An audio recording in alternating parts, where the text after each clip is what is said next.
संतान जो हमसे उत्पन्न होगी, क्या वो अपने पूर्व कर्मों के अनुसार शरीर मिलेगा या माता पिता के कर्मों के अनुसार? अगर माता पिता के कर्मों के अनुसार उत्पन्न होगी तो क्या सावधानी रखें? कृपया मार्गदर्शन करें। वो तो आएगा अपने ही कर्मों से, पर उसमें दुख और सुख का अनुभव तुम्हारे कर्म उसमें सम्मिलित होंगे। अगर आपने पूर्व में जो जीव पुत्र रूप में आ रहा है उसके साथ अभद्र कर्म किए हैं, तो आकर के जीवन भर आपको जलाएगा, आपको दुख देगा। और आपने भद्र माने मंगलमय कर्म किए हैं, तो जीव पुत्र बन के आएगा, तुम्हें सुख प्रदान करेगा। अब यदि समय भजन कर लो भगवान का, तो तुम उसके भी भाग्य को बदल सकते हो और अपने भी भाग्य को बदल सकते हो। ये भजन ही एक ऐसा कर्म है जो सब सुधार देता है। मार्कंडेय ऋषि के पिता महाराज मृकंड ने देखा, बहुत ज्योतिषाचार्य थे, कि 5 वर्ष में मेरे पुत्र की आयु खत्म है, मर जाएगा। बड़ी चिंता हुई कि जीवन भर भजन करते रहे, तपस्या की। पहले प्राय हम सब ऋषियों की ही संतान हैं, रहते गृहस्थ में थे, पर पूर्ण ऋषि तपस्वी मुनियों की तरह हम सब ऋषियों की संतान हैं। जब गोत्र पूछा जाए तो देखो नहीं बोलते भरद्वाज गोत्र, याज्ञवल्क्य, गार, हम सब ऋषियों की संतानें हैं। हाँ, तो उनको लगा कि कैसे क्या कर सकते हैं कि 5 वर्ष के बाद ये बालक जीवित बना रहे। अब पिता का कर्म शुरू हो रहा है। पूर्व संयोग इतने ही वर्ष का था, अब उनका नया कर्म काम कर रहा है। उन्होंने विचार किया, भगवान के भक्तों और संतों में विशेष सामर्थ्य है। यदि संतों को साष्टांग दंडवत करे और संतों का आशीर्वाद मिले, तो मैं इसे मृत्यु से भी बचा सकता हूं। उनको पता था, उनकी श्रद्धा थी, उनकी भावना थी। तो प्रायः पवित्र नदियों के किनारे ही ऋषियों के आश्रम होते थे, तो गंगा जी के समीप ही तो घाट में खड़ा कर देते। जो भी संत दिखाई देते, वैष्णव तिलक या शैव तिलक, वो सबको आदेश कर, छोटा सा बालक 2 वर्ष 3, साष्टांग प्रणाम करो, साष्टांग प्रणाम करो। उनकी सेवा यही थी, प्रसाद पाओ और जाके घाट में खड़े हो, जो भी संत दिखाई दे साष्टांग प्रणाम करो। एक दिन प्रच्छन्न वेश से गुप्त रूप से सनक सनंदन सनातन सनत कुमार भी, अब आपको क्या पता कौन महात्मा किस कोटि का किस वेश में तुम्हारे पास बैठा है, या तुम्हारे संग वार्तालाप कर रहा है, या तुम्हें कभी मिल सकता है, हमारी दृष्टि नहीं है ना। और वो दिव्य महापुरुष थे और वो देखा करते थे। जो साष्टांग प्रणाम किया तो चारों संत वेश में थे, उनका चिरंजीवी भव, बस वो आ गए। कहा, महाराज मेरी दृष्टि अचूक है, आप सनक सनंदन सनातन सनत कुमार चारों ब्रह्म कुमार है ना, प्रच्छन्न वेश से आप घूम रहे हैं, ये तो अभागी है, 5 वर्ष में इसकी मृत्यु हो जाएगी।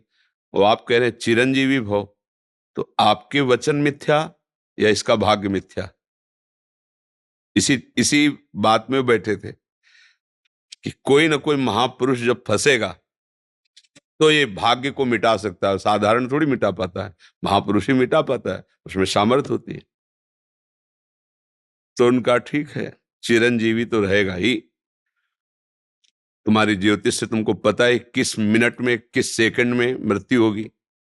उस दिन प्रातः से लेकर के और मृत्यु समय तक भगवान शिव के मंदिर में शिव का आलिंगन करके इसे बैठा देना, बस फिर और हम देख लेंगे।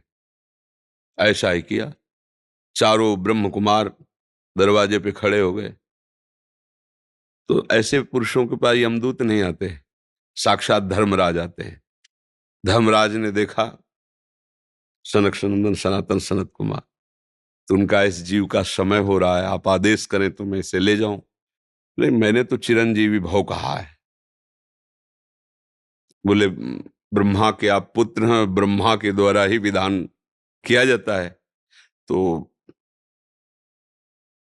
इतनी वार्ता हो ही रही थी कि भगवान शंकर प्रकट हो गए। उनका कि कुछ बदलना नहीं है, 5 वर्ष की आयु ना, हाँ 5 वर्ष रहे, मेरी आयु के 5 वर्ष रहे।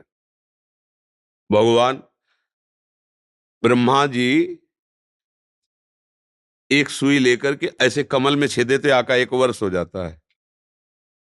वो क्रम जब समय का नहीं, जैसे उत्तरायण दक्षिणायन देवताओं के दिन रात, ब्रह्मा जी का दिव्य 100 वर्ष का जो आयु का विवरण है ना, उसको जब पढ़ो तो होश खराब हो जाएगी।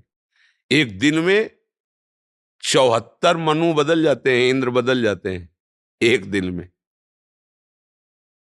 और भगवान का समय, वो जो ब्रह्मा जी का समय, निमेष, पलक झपकना, इतना। इतने ब्रह्मा की पूरी आयु हो गई। 5 वर्ष उनके, आज तक मार्कंडेय जी जीवित है। उनको चिरंजीवी ऋषि कहा गया है मार्कंडेय जी का।